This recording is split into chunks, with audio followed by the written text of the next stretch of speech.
How do you explain that? Well, how come you're not using off? Well, I took one this morning. Okay, whatever.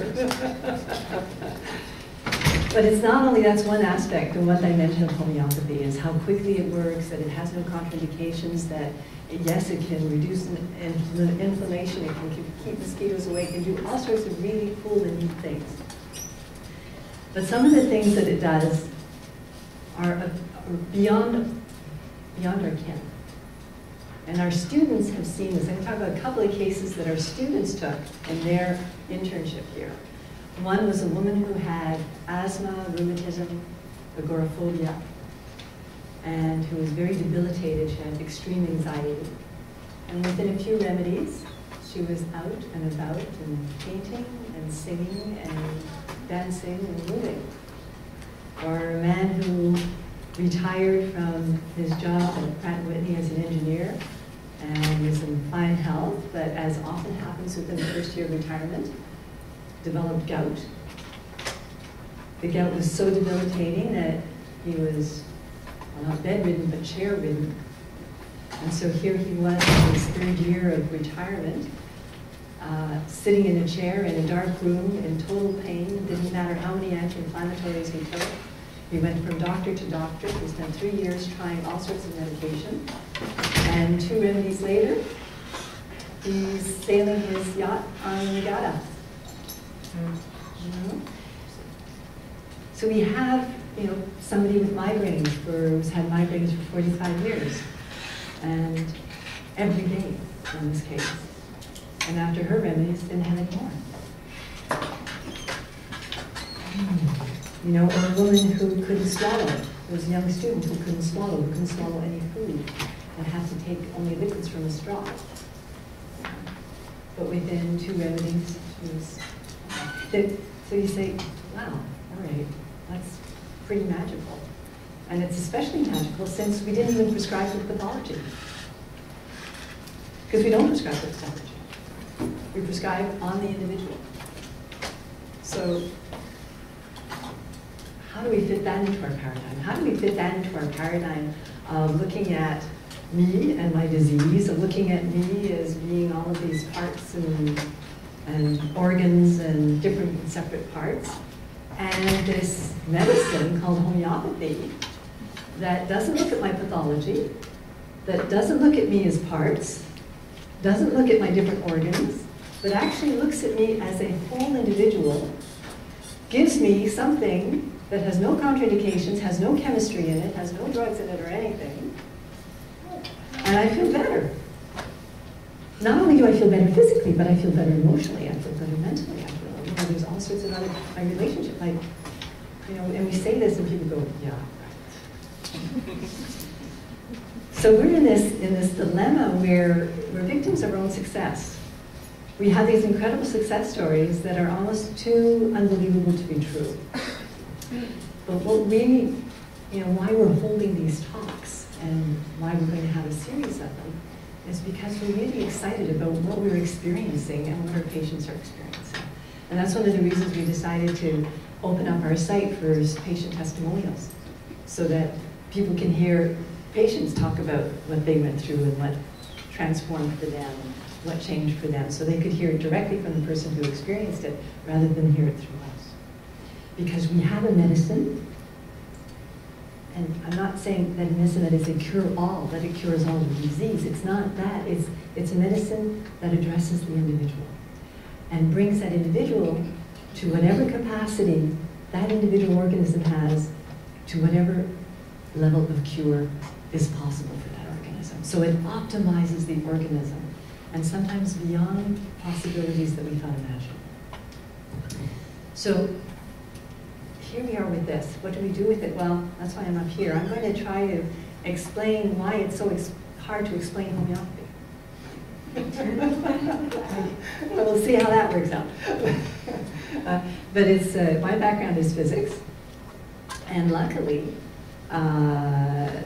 because actually it was through physics that I found homeopathy. It was through physics that I discovered a medicine because I was in biophysics, I was seeing some leading edge research that really showed that there's another level beyond the chemical, mechanical level that we usually study cells on. So at the time that I was doing this kind of research in the 1970s and 80s, this was just beginning to happen. Now I can honestly say that quantum biology is here, but it's taken 30 years. In the meantime, I was onto other things. I wanted to see what kind of medicine, what kind of magic can happen on that quantum scale. But biologists are now discovering it. So I'm going to share some of those things as well with you, what the biologists are doing now, and get the whole picture. And keep your questions. We'll answer as much as we can at the end. Sometimes it'll be answered during the talk as well. So Montreal Institute of Classical Homeopathy, we're not only a school, we're a community, and a community of very dedicated homeopaths to making the world a better place. So it's not just about homeopathy, it's homeopathy as a tool to help all of humanity. And homeopathy, of course, as a quantum medicine. Hi, come on in. So, sometimes you say the word quantum and people say, what does quantum physics have to do with my life? Right? You know, quantum physics, I could give it or take it. Really well. If it weren't for quantum physics and the theory of relativity, we wouldn't have GPS. We wouldn't have guided positioning systems. Okay? Without GPS, your cell phone wouldn't work. People couldn't Google you, and Twitter wouldn't find you. I mean, just think about that. We also wouldn't have laser surgery. We wouldn't have CT scans. We wouldn't have NMRs. We wouldn't have a lot of the imaging devices. We wouldn't have iPads. Ooh. Oh. We wouldn't have fiber optics. We wouldn't have barcode readers. We wouldn't have our iPods. We wouldn't have computers. We wouldn't have smoke detectors. We wouldn't have DVD players or CD players either. All of those instruments work on the principles of relativity and quantum physics. So you can see to what extent quantum physics has already snuck into your life without you knowing it. So the Twitter and the World Wide Web. Now, I don't know how many people realize that the World Wide Web, some people actually think that Bill Gates is responsible for the World Wide Web, right? He was responsible for popularizing it, but it was actually developed by whom? No! No! Physicists! Jeez! Nuclear physicists, of course, quantum physicists. The World Wide Web was developed by physicists at CERN. I knew the group, actually. It was the time when I was working as a physicist. It was late 1970s, early 80s. And why they developed the World Wide Web, or why they developed a web-based system, is because they never talked to each other. And CERN is so big. Well, you've never seen physicists? You know, it's sort of like they open their door. Is there anybody in the hall? Okay, I can go out. Terribly homophobic or anthrophobic, I don't know what the word is. But anyway, they don't like, contact with other people. So this idea that they could just contact each other, in the 1970s without even talking to each other, and just send each other messages was like a really cool idea. And that developed into the internet. They still are developing the internet. They still are developing the internet. As a matter of fact, right now CERN, when they're not smashing atoms and doing all sorts of crazy things with subnuclear particles, are working on the internet. And they're coming out with an internet that's going to be 10,000 times faster. Anyway. How many? 10,000. So they're busy physicists. So now they can talk to each other really quickly. So quantum physics is already in your life practically. What I'd like to do tonight is talk about how you can bring quantum physics into your life on another level. On a level more conceptual and philosophical. I want to talk about how quantum physics can change your worldview and your view of health and disease and medicine.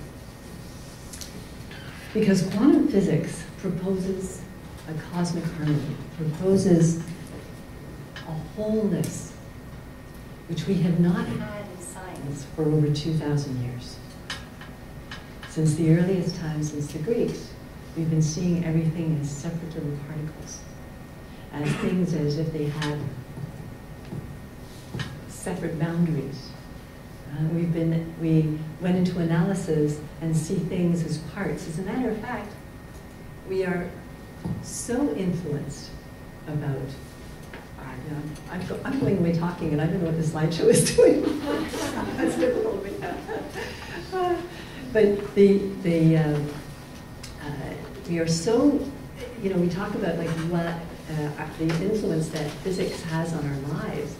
If physics has had an influence on our lives for the last 2,000 years, unconsciously perhaps, we don't realize to what extent we've embodied the physics concepts of 2,000 years ago. One of those concepts was that wholes are made up of parts. And everybody takes that for granted, that wholes are made up from parts, right?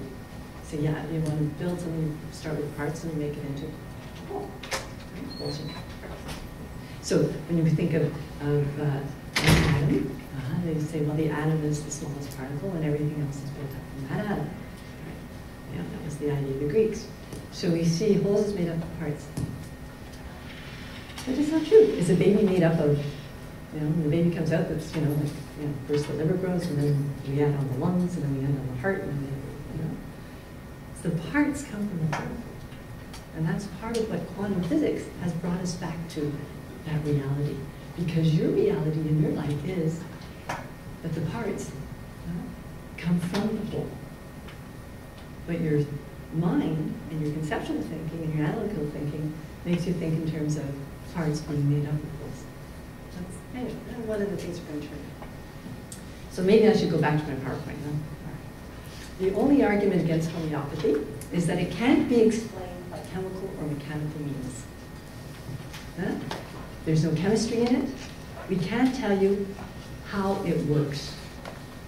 Now, I love this coming from scientists, right? Like, give me a break. Scientists who can't tell us how cell division works, who can't tell us how photosynthesis works, who can't tell us some of the very basic things, okay, of life, they're not able to explain. They can put it in words and make it look like they're explaining something, but they're not able to tell you how it happens.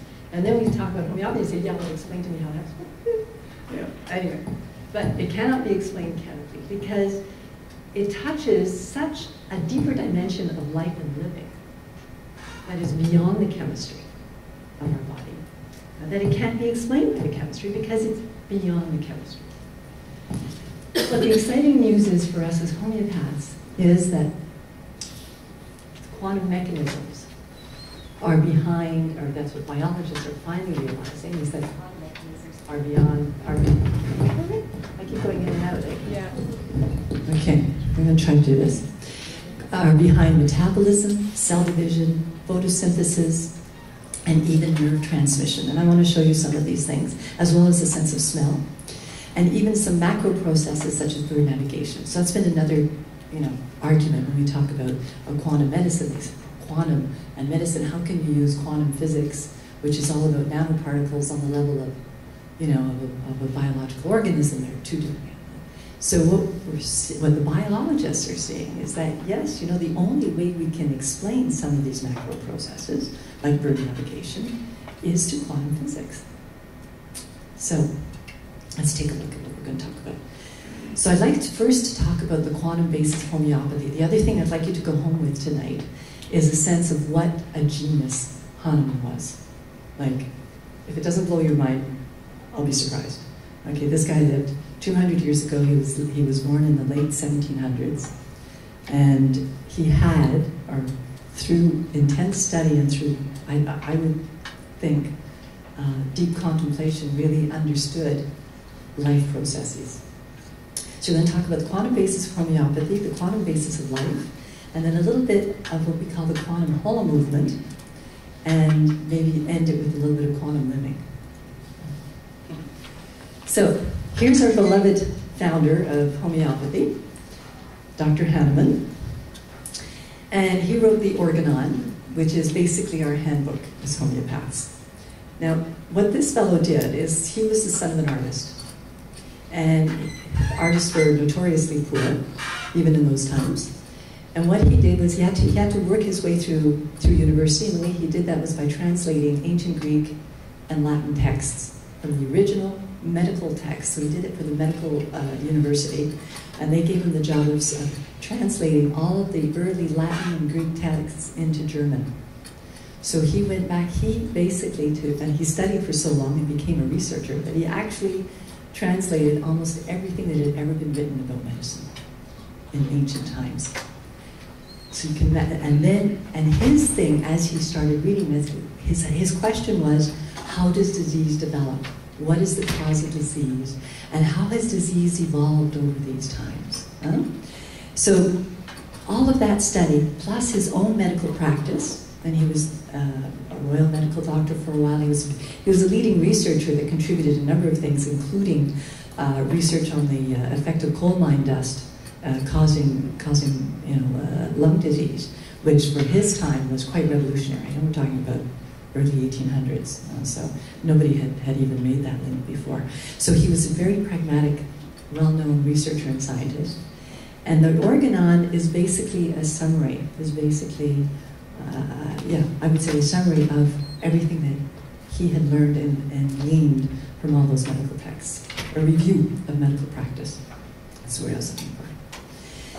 So one of his contributions, and maybe one of his most important contributions, was what is the nature of disease? What is disease? There were a lot of strange ideas of what disease was in the 1600s and 1700s. We won't go there. Anyway, what he did talk about what the old medicine in his time was allopathy. So allopathy means against disease.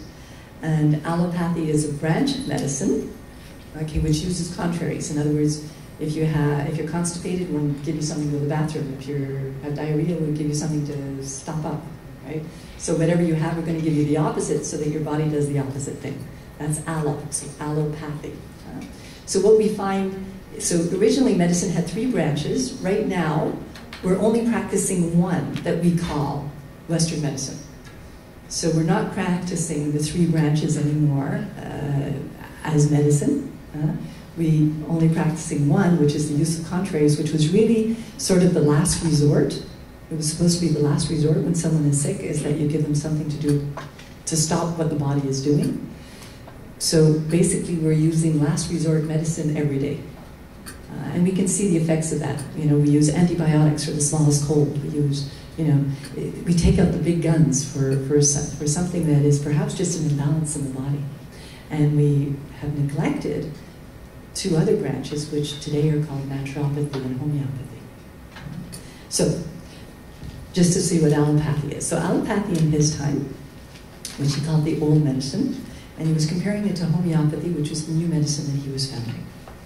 He says allopathy presupposes nothing but material causes. So the medical doctor of his time looks at a disease and looks for a material cause. Okay, what is it?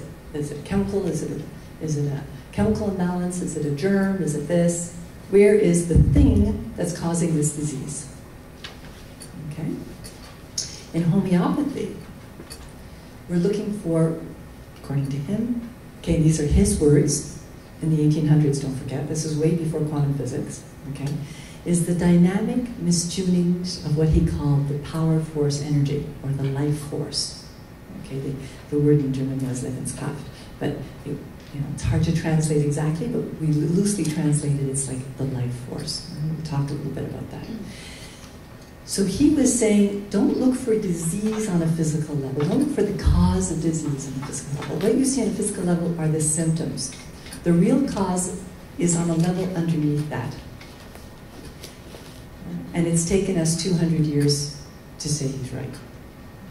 And we're just barely there. Just barely there.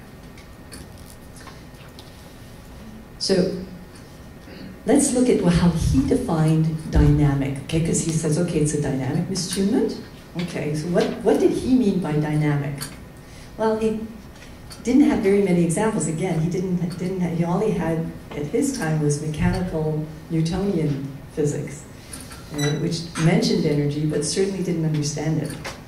And there was no word for a field in his time, because the word field is something that developed much, much later. So he used the word dynamic. Dynamic influence or dynamic power. He said, you know what? He says it's just like, okay, that dynamic energy that's in you is similar in some ways to what goes on between the Earth and the Moon. You know how the tides come up and down, and you know there's a gravitational pull, and there's, okay, obviously with we know that the Moon causes the tides to come up and down. Well, how does it do that? It's invisible. Do you see anything mechanical? No. As a matter of fact, to this day, we're not able to measure a gravitational field directly. We can only measure it by its effects. Okay? So it's immeasurable. So he pointed to that as being the most similar example to the life force that gets into a disease state and also organizes the organism, orchestrates the organism. So he says, it's not mechanical, it's not material, it's invisible, it's unmeasurable, but there it is. Right? And the lines of force look something like this. And for those of you who remember, oops, I'm not there. He says, and the dynamic powers of our medicine are also non-material, non-mechanical. And what is it similar to? How do our medicines work? It's similar to the power of a bar magnet. And don't forget, there wasn't electricity in his time. There was no such thing as electricity, but they did have magnets. He says it's like a bar magnet. And how it forcibly attracts itself to a piece of iron or steel. Now, I don't know if you guys did this when you were in high school physics, right? But you did the little experiment of putting the iron filings on a plate of glass and then put the magnet underneath and made them all the iron filings line up, right? Into that very interesting pattern. Right? Notice the same pattern here, huh? Okay. So, and the magnet doesn't have to be right on top of the glass either, right? You can just move it around to the bottom and everything magically lines up. He says the magnet invisibly or dynamically transmits magnetic energy to the steel without touching it, which for his time was pretty magical, pretty interesting. Okay, so the lines of force look like that. So I just want you to remember that picture. Okay, this is typical of what a magnetic field, what an electromagnetic field, and actually what most field movements look like. Okay. Now I want to show you another picture. This is a cell dividing. Okay. So here we have the stages of mitosis, cell division, and look at the lines. Did you see them? Did you see all the spindles? And how they lined up? Do you know that it's chemically impossible to explain the exactitude with which mitosis happens?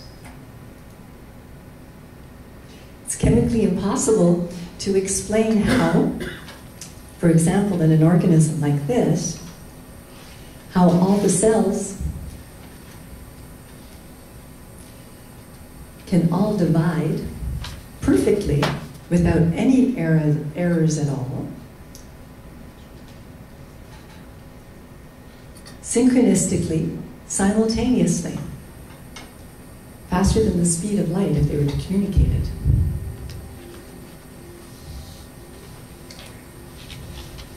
If we look into the cell, into our own cells that divide, of which there are trillions of divisions happening in every moment of your life, just, I don't know, 0.001% error would kill you in a few minutes. The process, and watch out how the chromosomes line up magically. Now watch the spindles as they come out, and then meet the chromosomes at exactly the right place. And now watch what happens. All together, all at once, in absolute perfection. One little piece, one little mistake, and you would no longer be you. So this is a process that happens over and over and over and is not chemically explainable. It is orchestrated magically and invisibly by something that we can't measure or see, but which, interestingly enough, follows the exact lines of the force field. So a field, the definition of a field in quantum physics is beyond the physical. Okay, this is a physics definition. Is beyond the physical, is invisible, and becomes observable only through the behavior of the object under its influence. Okay? Now would you like to see what Hahnemann said about the dynamic force? In 1800? The life principle is a power reason invisible in itself and only discernible by its effects via the organism. Isn't that cool? Okay? He discerned that there was this field-like effect that is orchestrating everything from cell division, metabolism, and everything that's happening in the body. He says it's invisible, you can't see it. But it's just like the gravitational force between the Earth and the Moon. Okay, that's invisible too, but you know it's there. It's having its effect. So he says, if health is dynamic and disease is dynamic, then we need dynamic medicines.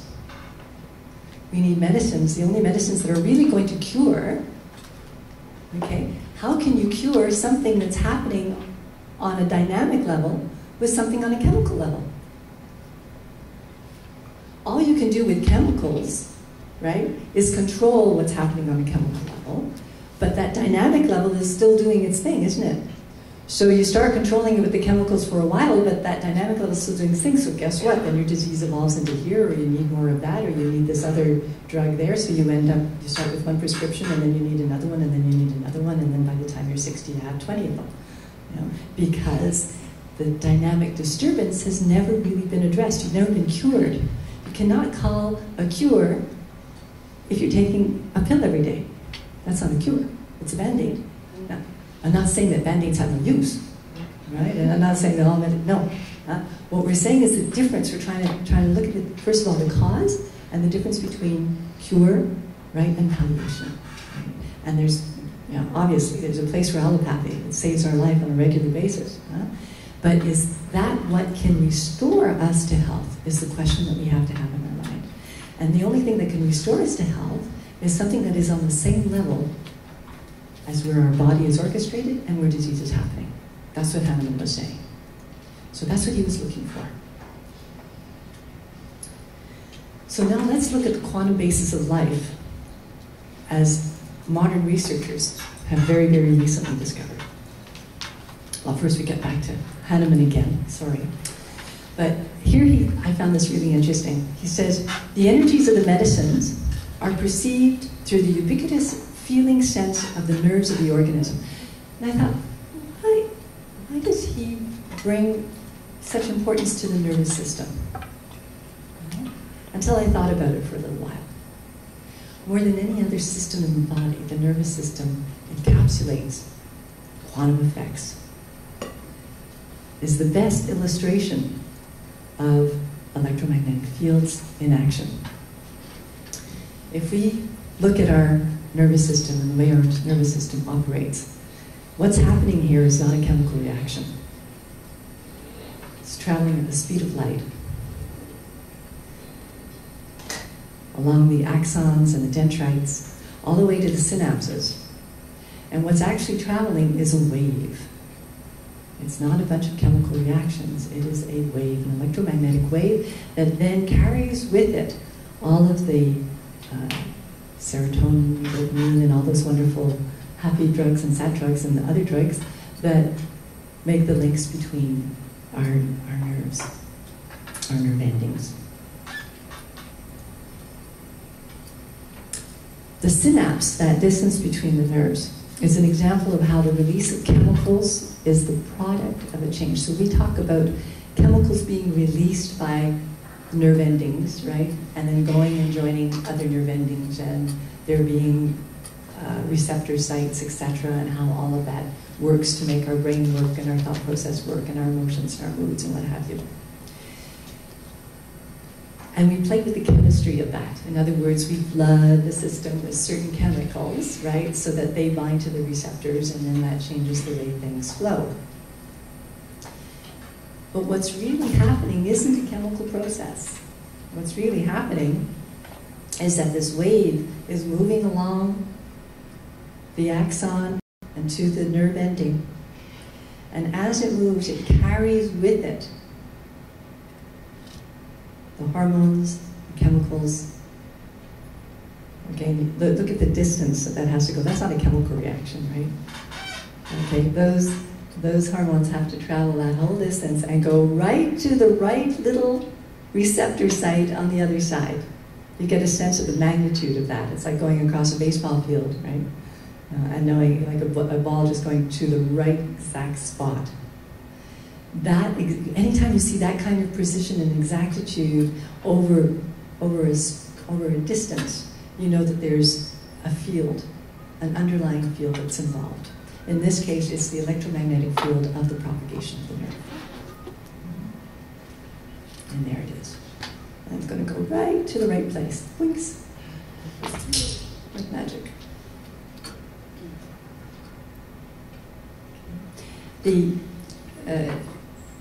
There's not enough time in the synapse and in the rate at which, in order to survive, that your nerve endings have to talk to each other for chemicals to float around in the water, decide which receptor site is going to receive them, and then get absorbed so that the signal can continue. You see? It has to happen at the speed of light. It has to be happening as a wave process. That's the only way that it could happen fast enough. It's only through a quantum process that it can be happening exactly enough and quickly enough.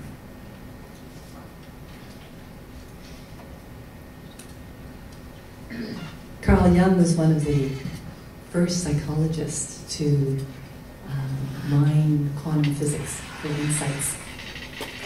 And what we know today is, I should read some of my own notes here. They're very good notes, by the way.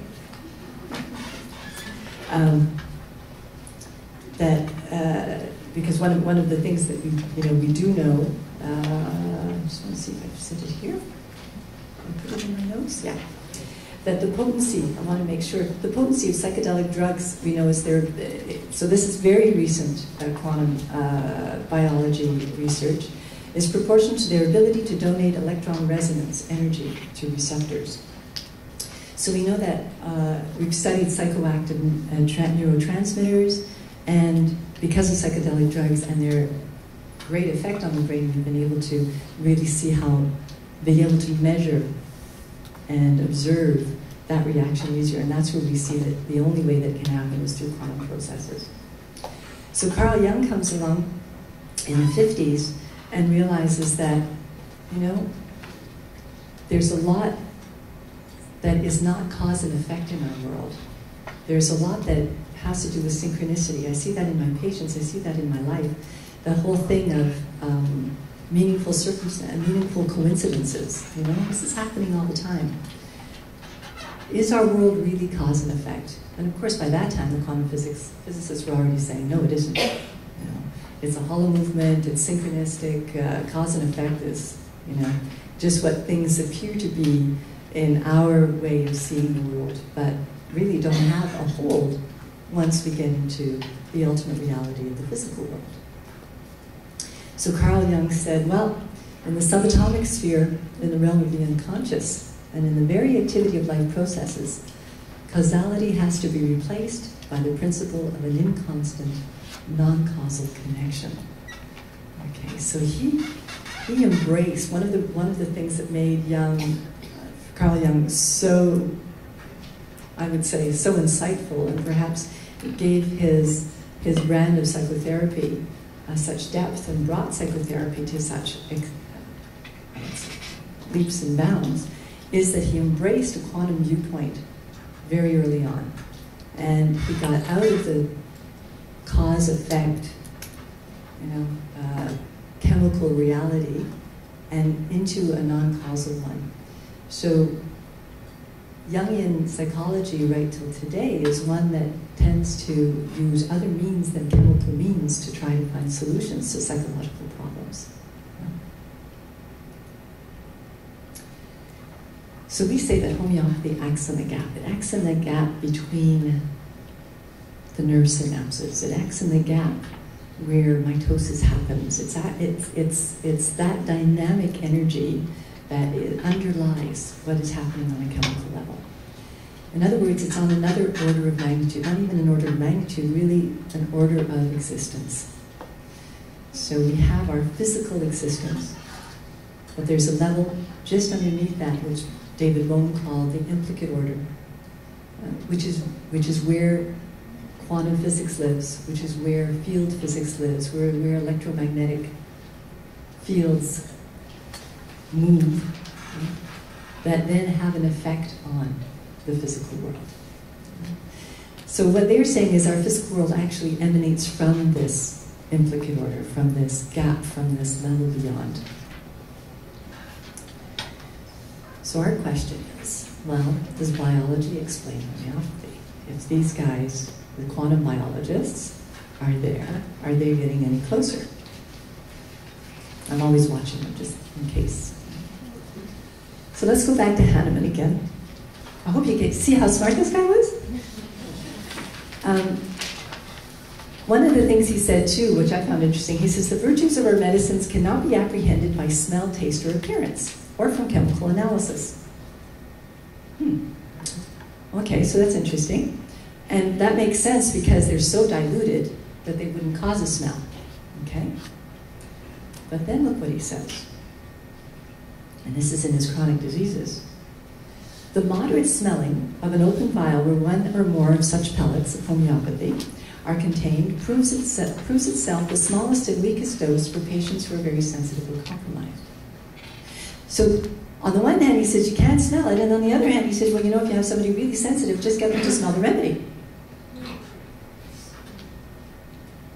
Well, you know, what's there to smell? There is no smell. There's no chemicals in it.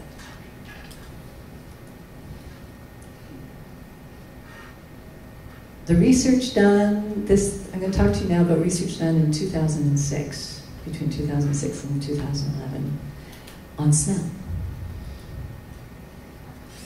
where we find macro-quantum mechanics at work. We used to think that smell was a chemical lock and key reaction, right? There's a molecule that comes out of, that evaporates from whatever you're smelling, and it gets into your nose, and it reacts with your olfactory nerve and sends a signal to your brain, and you identify a smell. So it's a chemical reaction. Lock and key, you have to have a receptor that's going to be sensitive to that molecule, and then it works. So these guys, these quantum biologists, what they did was they found an organic molecule that had carbon at its center, okay? And that molecule smells like, well, they called it a fine New Zealand wine. I was doing a talk in New Zealand, so I thought, I'll put that in. Anyway, but if you take the same molecule and replace the carbon atom with a silicon atom, okay, the silicon smells like rotten eggs. Now, what's interesting about these two molecules is that otherwise they're chemically identical. In other words, if you put the one with the carbon and the one with the silicon in any kind of chemical reaction, they would react exactly the same way. Chemically, you wouldn't be able to differentiate them. You know, so they would bond with the same other molecules, they would bond in the same way, it would look the same, so chemically you couldn't separate them. Yet by smell, they smell very differently. And actually, we don't know how they smell, because we had to ask fruit flies, actually, for the difference, and they were able to tell the difference. But anyway, so these fruit flies were very small, very smart. And they knew which ones were carbon and which ones were silicon, even though chemically we couldn't differentiate them. Now, what Lucan, the fellow who did this research, discovered is that it wasn't just the chemical components of the molecule that determined the smell, but it was, or the interaction with smell receptors or sensors, but it was the rate of vibration of the molecule. And what we do know the difference between carbon and silicon is not only their weight, but also the rate of vibration of the molecule. So what this told us, for the first time, is that smell isn't just chemical, it's actually vibrational. Now there's a very important vibrational component to smell. And so when Hahnemann had his patients smell a homeopathic remedy, which is purely vibrational, it's the vibration that would affect and be taken in by their nerve endings, go along their nervous system, and cause a change in their organism. So he could actually give the remedy as a vibration through smell. Pretty smart guy. He was very, very observant. So the rate of vibration of the molecule of silica is, interestingly enough, very similar to that of sulfur. You know what sulfur smells like? Rotten eggs, you got it. So they're chemically different, but vibrationally similar, and that's what gave the similar smell.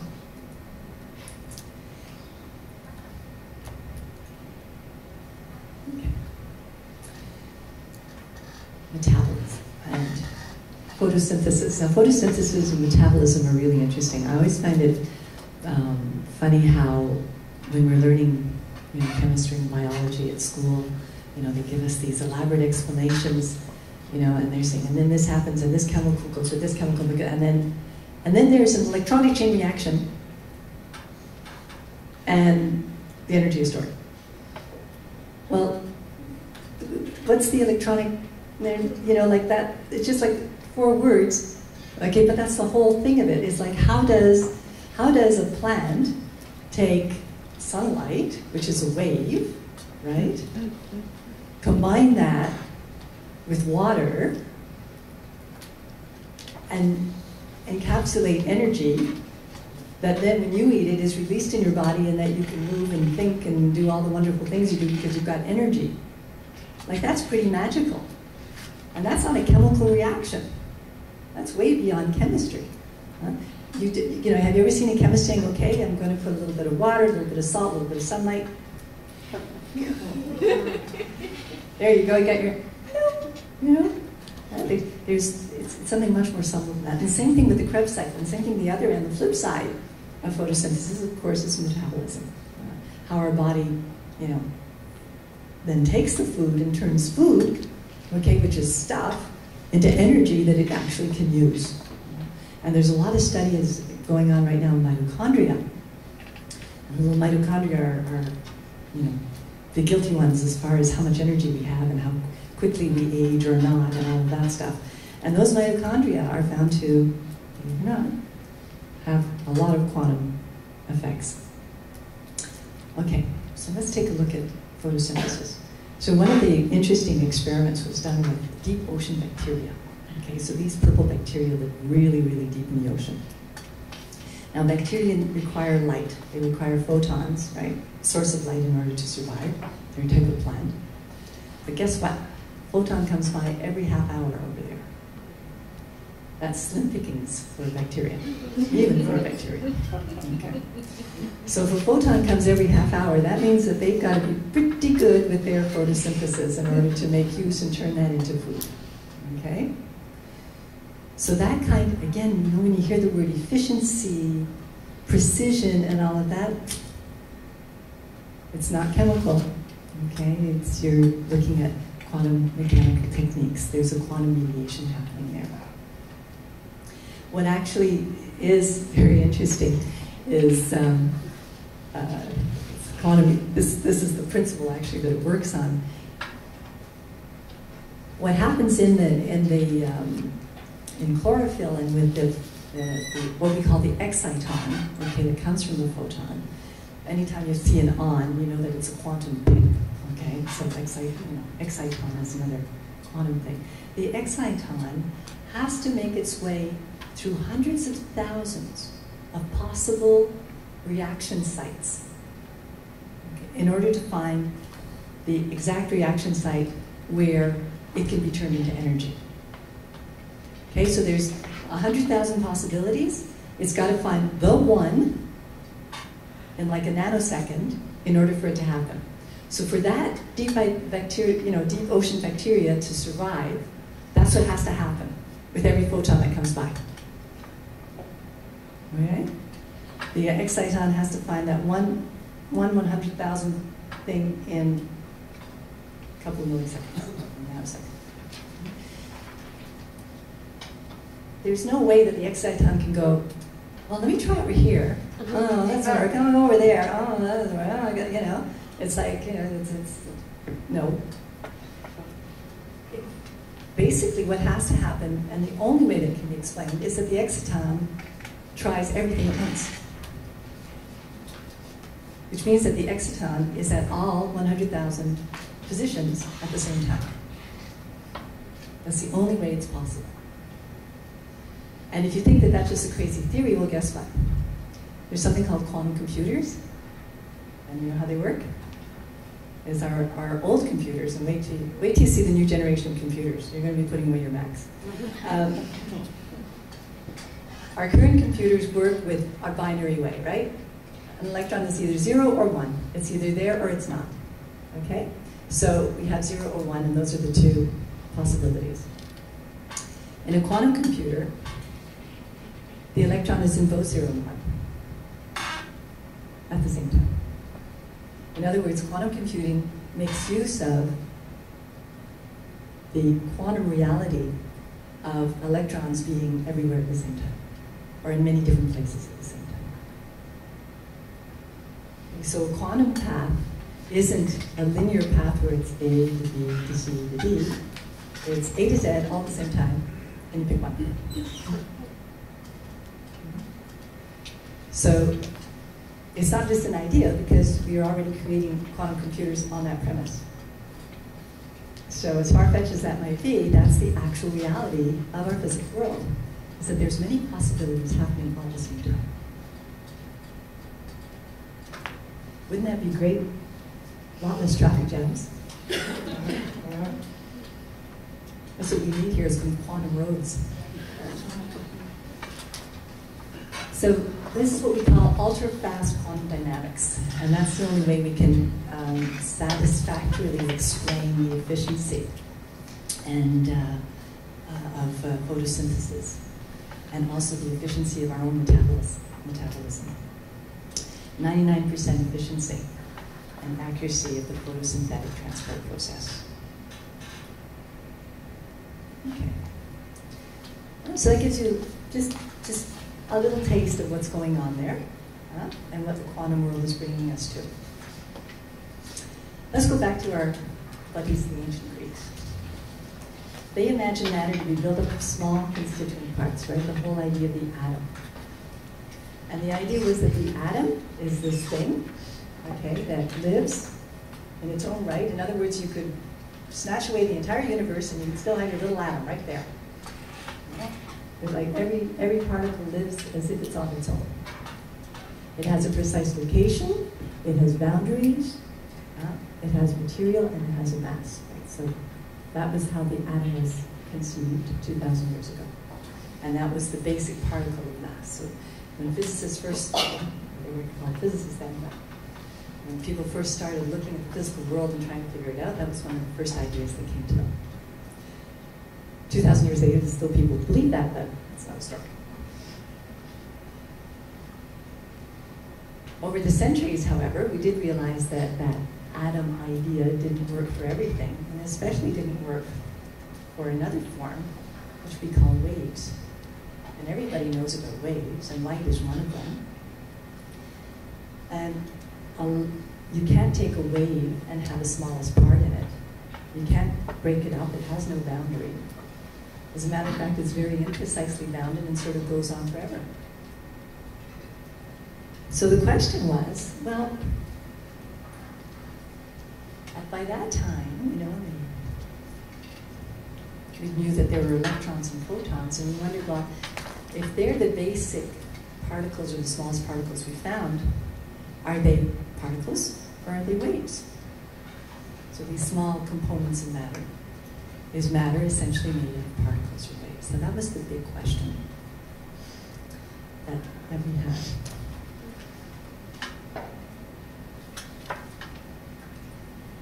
So we developed an experiment. So of all the experiments, I chose this one because I think it's going to tie everything together for you.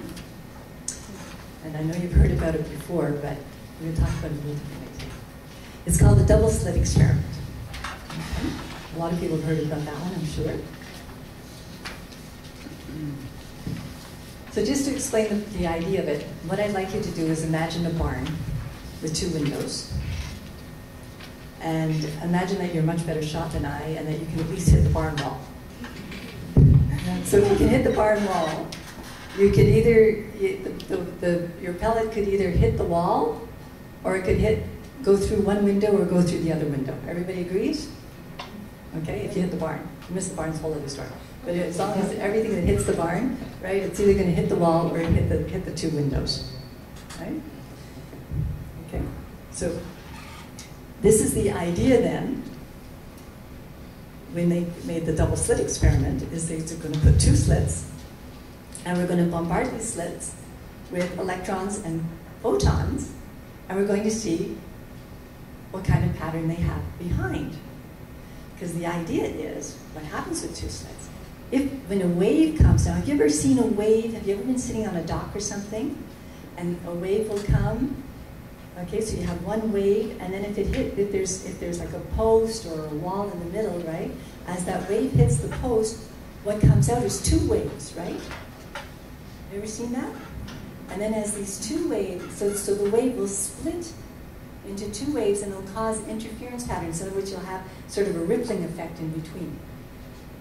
So if it's a wave, we see this interference. In other words, if it's a wave and it's hitting the 2 slits, what it's going to do is divide in 2, and it's actually going to act as if it's 2 waves, and those 2 waves are going to interfere with each other, which means you're going to get big hills and big valleys instead of just hills and valleys.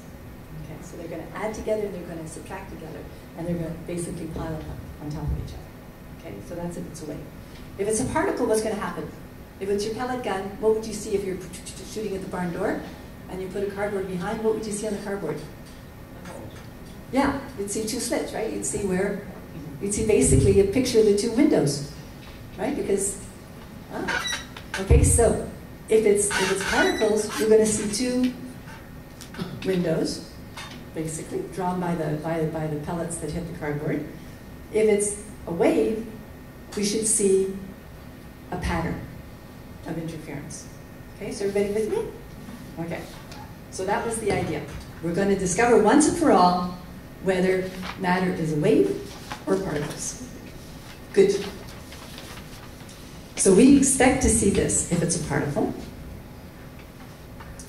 But what we saw was that.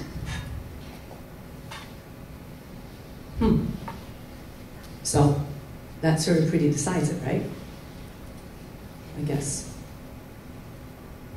There's the proof. We know that if we take light and we put it through 2 slits and we put a photographic plate behind it, that we're going to get this kind of interference pattern. So we did that with the electrons and photons with those 2 slits. We got an interference pattern. Proves us that it's a wave. Case closed. Maybe not. What happens if we just send 1 electron? Because if matter is really made up of waves, an electron is really a wave, then what should happen as the electron hits the slit? If it's really a wave, it'll split in 2 and it'll interfere with itself. Right? So even if it's just 1 electron, we should see an interference pattern. Everybody following me? No? Okay. So the other guy said, oh yeah, okay, that makes sense. So let's just let go of 1 electron and see if we should get an interference pattern, then we'll know for sure that an electron is a wave. Good.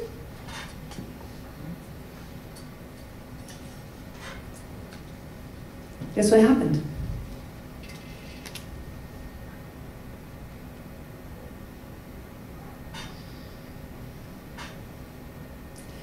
Even if we release 1 at a time,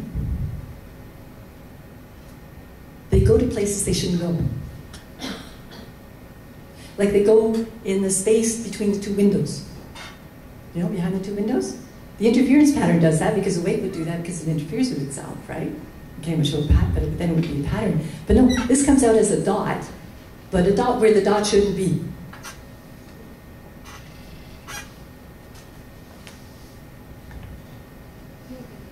A lot of head scratching went on.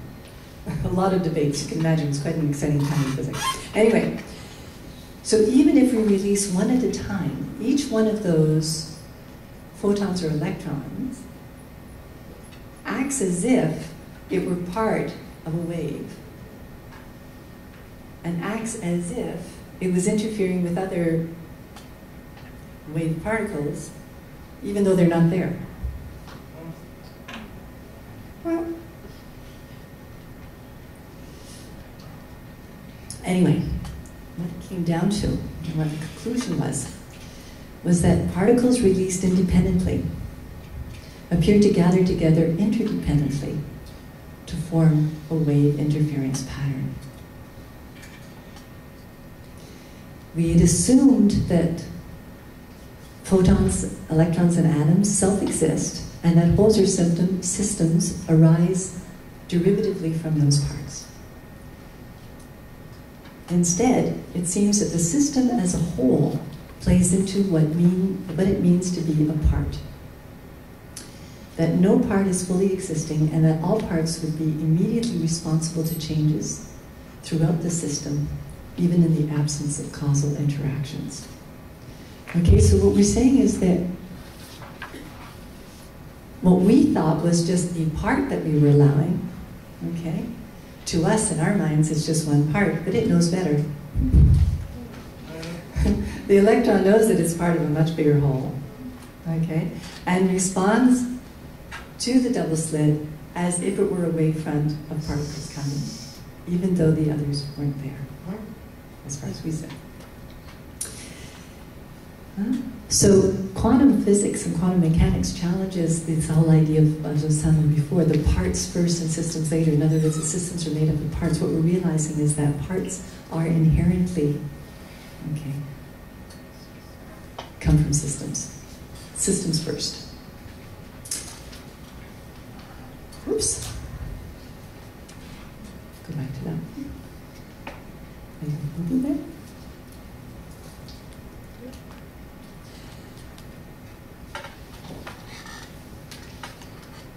So, through all the experiments, and they even did these experiments in different labs in separate places, everybody came up with the same interference patterns. In other words, if somebody, one experiment they did, just to know how crazy it is, okay? They had 6 labs set up, and they went, okay, lab A, let go of a particle. Lab B, let go of a particle. Lab C, let go, lab D, and lab E. And then they brought their pictures together. Okay? The pictures that they brought together were a sequence. Lab 1, Lab 2, Lab 3, Lab 4, Lab 5, Lab 6. Not, particle, A, particle, A, particle, Not like all like Lab 1, because, in Lab 2, it was the first particle they let go, right? So you think, well, I'm letting go of the first particle, it'll act like the first particle in Lab 1. No, it acted as if it was the second particle in Lab 1, even though I'm in Lab 2. And we're 500 miles away. And we're doing it the next day.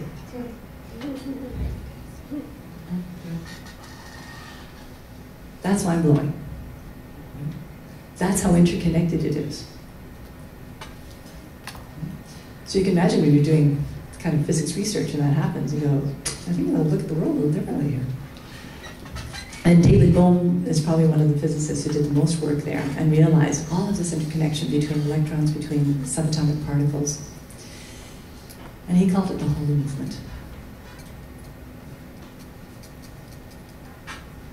So, his conclusions were that, what we see as stable and, concrete structures are not independently and permanently existent, but a product of something that's been formed in a whole flowing movement, and that will ultimately dissolve back into that movement. So he coined something called the Holo movement. He also took Schrodinger's idea of the atom and electron and brought a little added piece to it called quantum potential.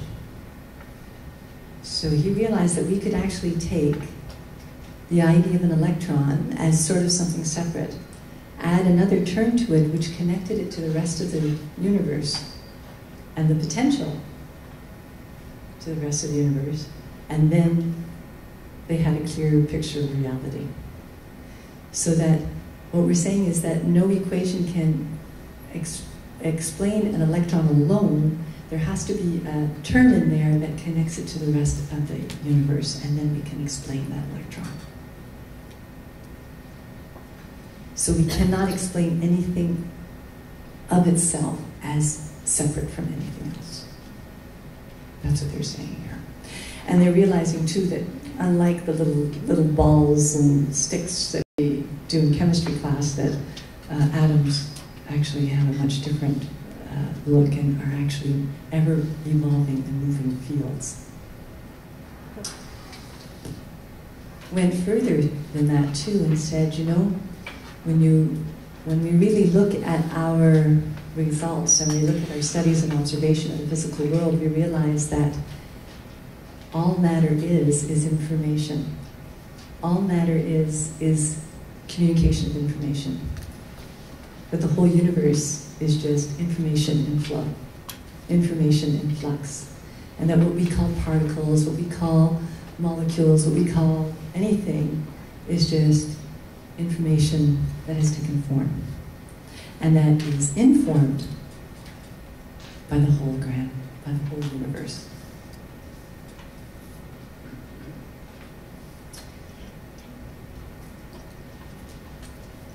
That information is what we were referring to before as a field. So when we talk about the gravitational field, when we talk about electromagnetic field, when we talk about field motion, when we talk about the field that underlines the cell dividing, okay, that is information. Does that make sense? The cell is being informed of when to divide, of how to divide. All of the parts of the cells are being informed. So the word inform, forming from, and informing is what the universe does. Now, I didn't talk about it here, but you know one of the really interesting things about David Bohm is that he felt that our language was very, was part of what confuses us and makes us think in terms of stuff instead of reality, which is really movement. And what he tried to do is actually create a language, I think David called it real mode or something, that was made out of only verbs. So you would say, hi, I'm Judyann. And you'd say, hi, I'm Tommy. And then he's singing, and she's, Dianning. Rather than, I'm this, that everything is a movement, that everything is a verb. So, and this whole idea of information, and isn't something static, but something that is informing everything and forming everything as it informs everything. So it's an informing movement. So saying information is also misleading. So this brings us to the quantum wholeness. That idea of the hollow movement, okay, so the quantum physicists are telling us the hollow movement is the basis of everything that exists, that nothing exists separately, everything emerges from that hollow movement, is informed by that hollow movement. Nothing exists, including organisms, as discrete or separate from anything else, and nothing acts independently.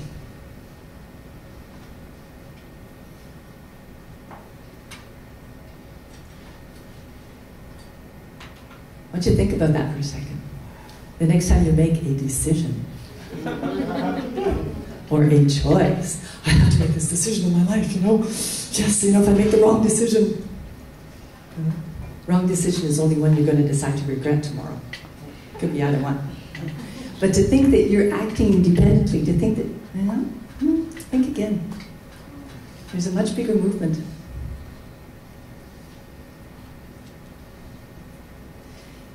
The hollow movement.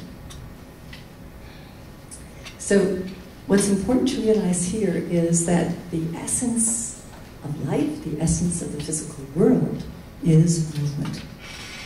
Is everything being informed by everything else? Is this connected whole that is in this incredible dance that is always forming and informing, that is always constantly in flux, always evolving, always moving.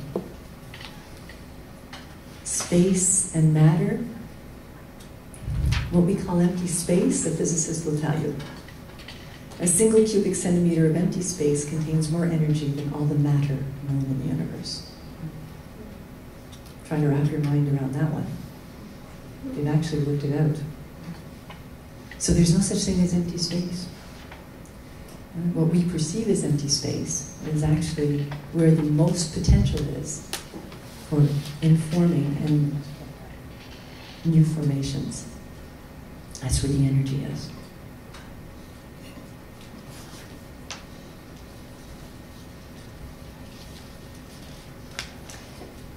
So that's one lesson from this little experiment, but there's another one.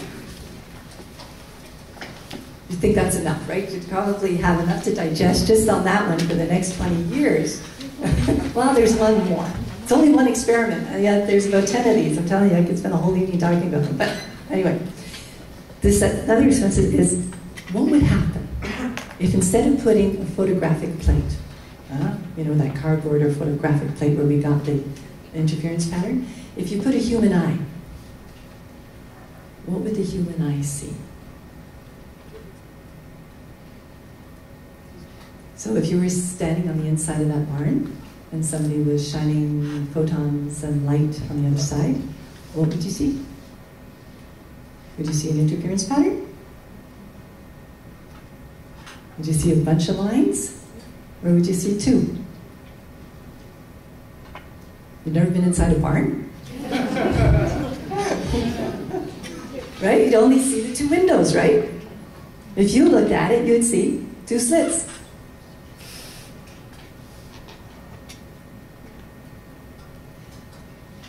That's really interesting, because that tells us what our brain and what our system does with reality. Is that even though the electron knows that it can go here or here or here or here or here or here or here,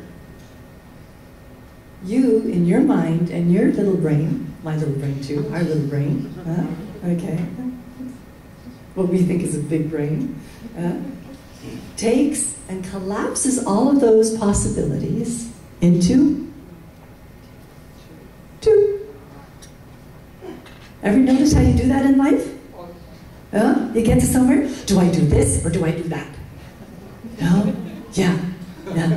It's this one or that one, or this one or that one, or this one or that one.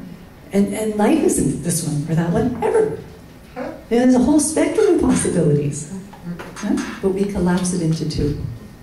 And that collapsing into two and getting caught in the duality of the right one and the wrong one, because of course if there's only one, none one, then one's right and one's wrong, right? Of course. Okay, so now I gotta drive myself crazy as which of the right one, when it's a figment of your imagination.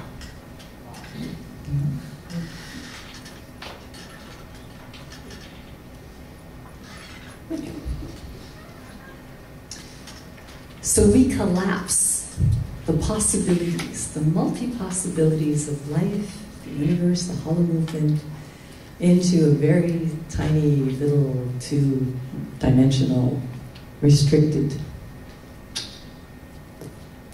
So that's what's called decoherence in physics, by the way. It goes from a state of multiple possibilities and collapses into just one or two. Okay, so when you see the word decoherence, that's what they're talking about. So it's that electron that has 100,000 possibilities, lands on one, that's decoherence. Okay, so it goes from being in the state where it's got all of these different potentials. And one thing that you have to realize too is that when we talk about possibilities or potentials, quantum potential isn't a continuous spectrum. It's not like you can do anything, right? It's not like it can go anywhere. No. There's always a discrete number of states that it can go into. like those bands. It's not like it can go all across the screen. It can go places where you can't imagine. Okay? And that's what we have to recognize too, is that when we look at our lives, when we look at the hollow movement, which we call life, and we reduce it to two things, that we're not seeing all of the other possibilities. They're invisible to our eyes, but it doesn't mean that they're not there. So reality poses a potential of possibilities, some of which seem impossible from a certain perspective, certainly our perspective, because our perception collapses the potential, the quantum potential, into one or two.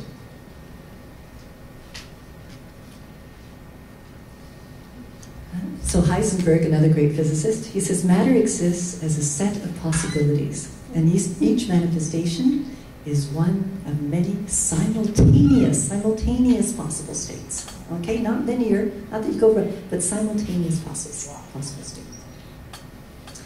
The universe is vibrating, shimmering realm of possibilities, and each manifestation is one of many possible states that exist simultaneously.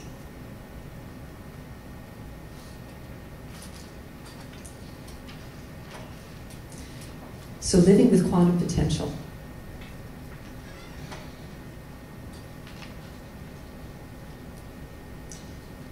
Quantum potential involves the simultaneous exploration of many possibilities at once. This is what our organism does naturally. As part of the whole movement and part of the evolution, it naturally is part of that movement. But guess what part of us isn't? That thinks it's separate, that thinks, imagine that there's only two possibilities, that sees everything as separate, as bounded, as acting independently, as if it were master of the universe. Yes, I know that, there's what, how many centimeters is it? Like it's 5 centimeters by 7 centimeters? It's the most dangerous thing on the planet. I mean, for something so small, how could it be so dangerous?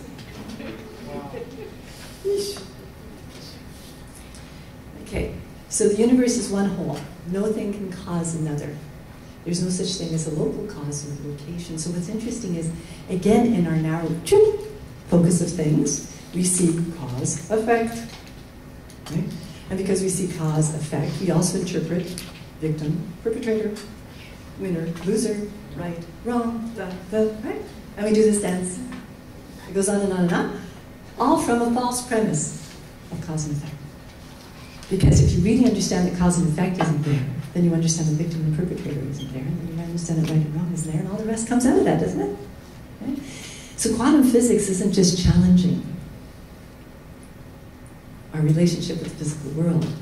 It's challenging the way we see everything, including the dualistic formation and thought patterns that we have, and the way we have of dividing the world into two things.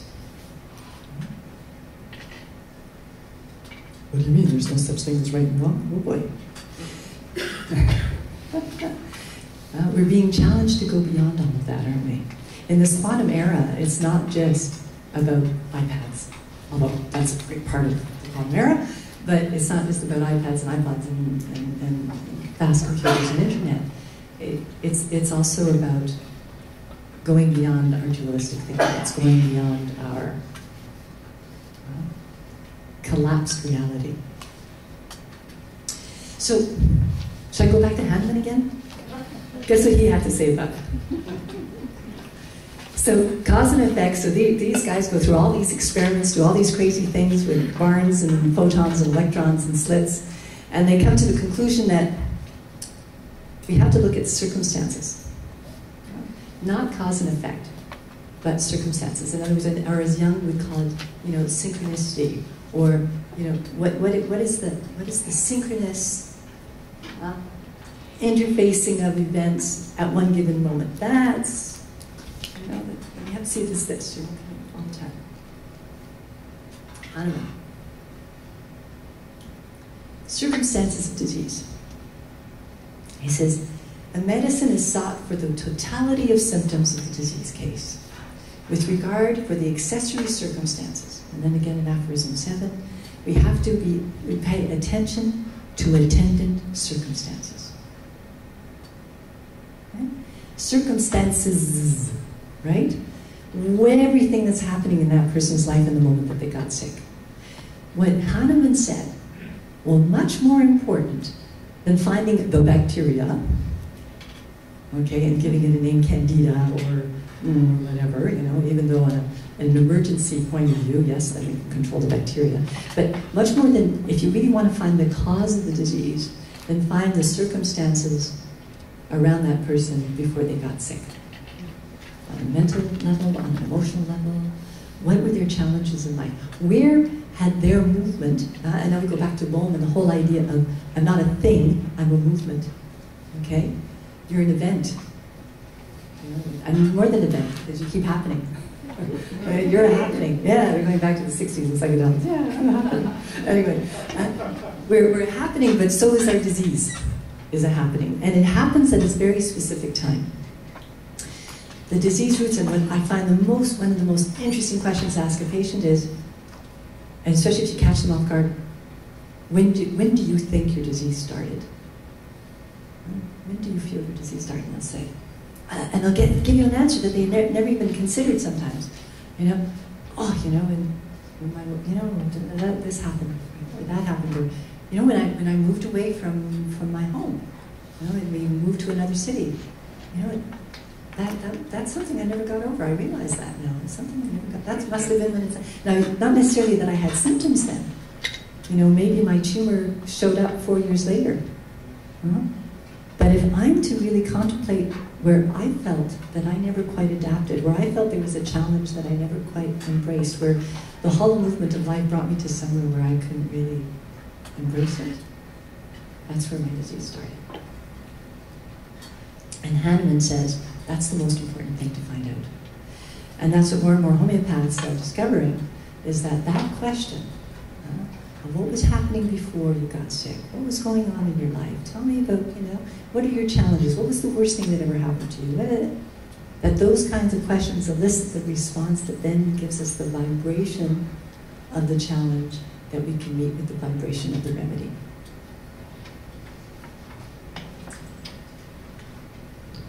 10 more minutes? You good? Okay. Because it's not quite complete if I don't talk to you about how we get sick. You know, so we're talking about medicine, and, you know, and we had fun with the double slits and all that stuff, but you know, why we get sick, and the whole thing, the question of susceptibility. Now, susceptibility, you know, when you say you're susceptible, it's like a bad thing, right? Well, I was susceptible that day. Okay. It's a bad thing. I mean, we put it right into our, you know, we have those two bins, you know, good and bad, you know, and everything goes into one of the two of them, right? We know that already. We've collapsed our reality into the good bin and the bad bin. Anyway, susceptibility usually goes into the bad bin, right? Well, susceptibility, by root of the word, is to take up and sustain from your environment.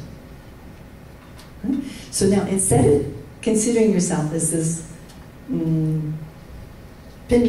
pinball, you know, a ball in a pinball machine, okay, bouncing around through life, okay? Imagine yourself instead of being the product of interlacing, interacting, hollow movement that comes to produce you. And that movement that is not only produced you in the past tense, but is producing you in every microsecond, because you saw those cells dividing, right? It's the field that's telling those cells to divide. As long as you're alive, it's because there's an organizing field informing everything and keeping it all alive. So you're being kept alive, basically, by that hollow movement in every microsecond of your life. Is the hollow movement steady state? Like, no, it's always moving, right? By definition, it is moving. So you're the product of something that's always moving. So what do you think that means for you? You better get a move on. You've got to move with it. So our susceptibility is how our organism can maintain its own integrity at the same time as take up and sustain itself from its environment, at the same time as move with the changes, with the challenges, and with the way that life, the journey that life takes us on. Susceptibility is actually at the very basis of life. Susceptibility, a seed would never germinate. The plant would never be able to grow to sunlight if it wasn't susceptible to the light. And if it wasn't susceptible to humidity, the roots wouldn't know how deep to go and in which direction. So susceptibility to our environment is what guides our growth, is what guides life. So susceptibility is the inherent capacity to respond to the ever-changing Hollow movement. Life is something that is always moving, that is always adapting, that is always evolving. And to the degree that we're alive is to the degree that we're able to take up and sustain ourselves from life and from that movement. So what we find susceptibility is just that right balance point between your organism finding its way of maintaining its integrity as a separate organism and moving with that hollow movement and taking up and sustaining itself with that hollow movement as it moves along. Changes in circumstances, changes in your environment means changes in your susceptibility. I'm going to use a really silly example. Right? Do you ever decide that you're going to buy a certain kind of car? Like let's say you want to buy a white Mazda, right? Right? When you go down the street, what do you see? Nothing but white Mazdas, right? You know, we become... so there's this sense of what we're susceptible to. What we're susceptible to is where our attention is drawn, is where our movement or our direction is going. So susceptibility is the basis of adaptation and the basis of evolution. And guess what? Evolution can only be a quantum-mediated process. Just think about it for a second. In order to evolve, in order for one organism to evolve into another form, it can't happen in a linear way. Right? For a reptile to become a bird, it doesn't first grow one feather and then another follower and then one wing, and then a couple of generations another wing, Okay, it's a quantum leap. It happens organically all at once. In other words, all of the possibilities are explored simultaneously to find the one that might work. And then from there we see how it goes. But that's how the experiment happens. So this is what the physicists and biologists are discovering as well, is that evolution has to be a quantum process because the organisms have to look at many pathways simultaneously. Life as a chemical process is highly improbable. The chemistry just doesn't add up. They can stir a bunch of chemicals together, they're not going to make a living cell. But if we look at it as a quantum process, and a lot of people have worked out the algorithms for it, then the odds are greatly reduced, and we get a fast track from matter to life. So, and of course when we say a quantum algorithm, we mean bringing in the idea of a hologram, bringing the idea of hollow movement. Right? So if you want to say quantum physics is the son of God, you can say that too. Okay, except he's not sitting up there with a white beard, whatever. It's a hollow movement. So susceptibility is always moving, is always changing. So when are you susceptible? You're susceptible when you have challenges. You're susceptible when you have opportunities. We know today we call changes or challenges or things that we can't adapt to. We have a word for it in modern times, and we call it stress. Stress is not being where you think you should be, or wanting to be somewhere else where you think you should be, right? That's what stress is, and we bring it upon ourselves. But basically, stress is the inability to adapt to whatever circumstances are arising. And that's the process of stress. So whenever we have to adapt to new circumstances, and they could be good ones too, our susceptibility is higher. That's when you're going to get a cold. That's when you're going to twist your ankle. That's, you change your job, you twist your ankle. Right? The kids go to school, they all get colds. It's a new thing. They're discovering all people. You can see it in the kids. Their first day at school, they look like they're hyper molecules. They're so charged, right? All these kids, oh my God, and then they come home with a cold, of course. They're very susceptible because they're in a very new environment. There's a lot of adaptation happening very quickly. So our susceptibility stays high until some kind of thing is worked out. That strategy has to be worked out. There's an evolution that has to happen. And prolonged high susceptibility indicates that there's a suffering, and that's usually when disease happens. Okay, so if we can't complete that adaptation, that's usually the root of disease. Those are the circumstances that then somehow disconnect us from the optimal sustainability of that whole movement in our organism. That means that our cells start dividing a little crookedly. That means that our immune system isn't catching those cells that are dividing improperly, and it goes on and on.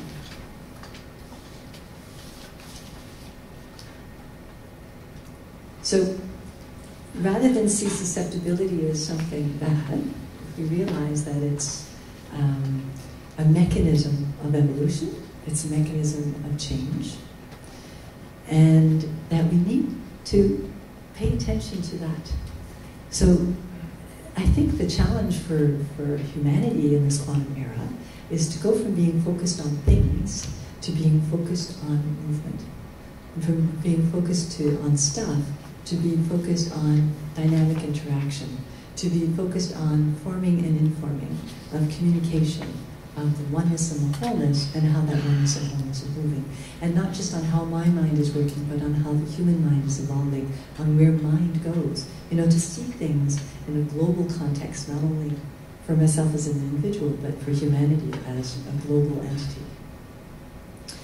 So we know when our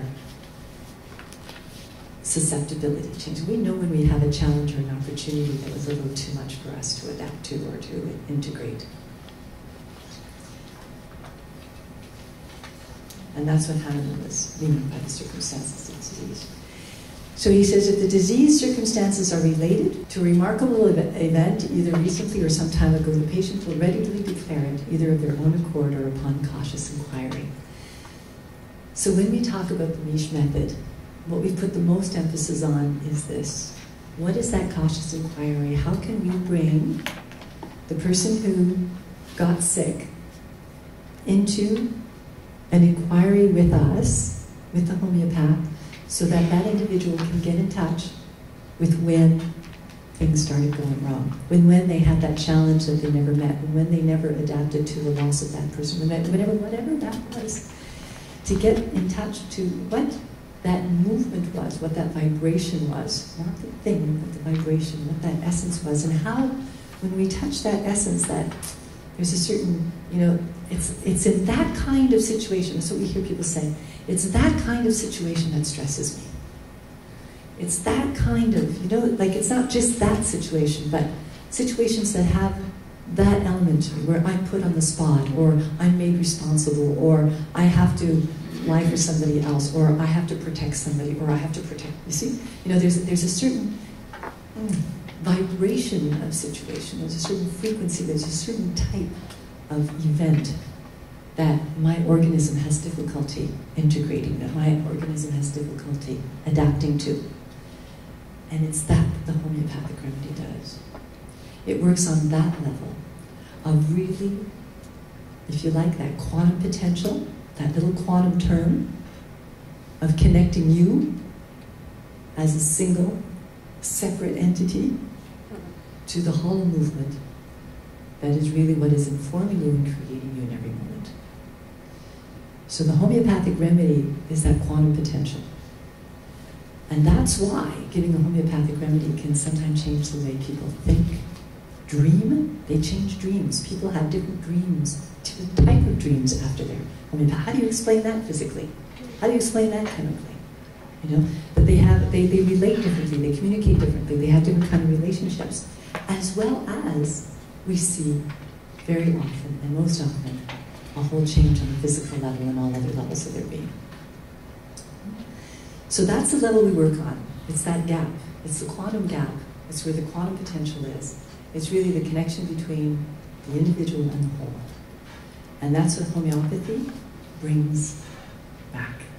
And that then addresses the susceptibility and allows the organism to continue on its way, and to be able to sustain, take up and sustain from its environment in a much fuller way.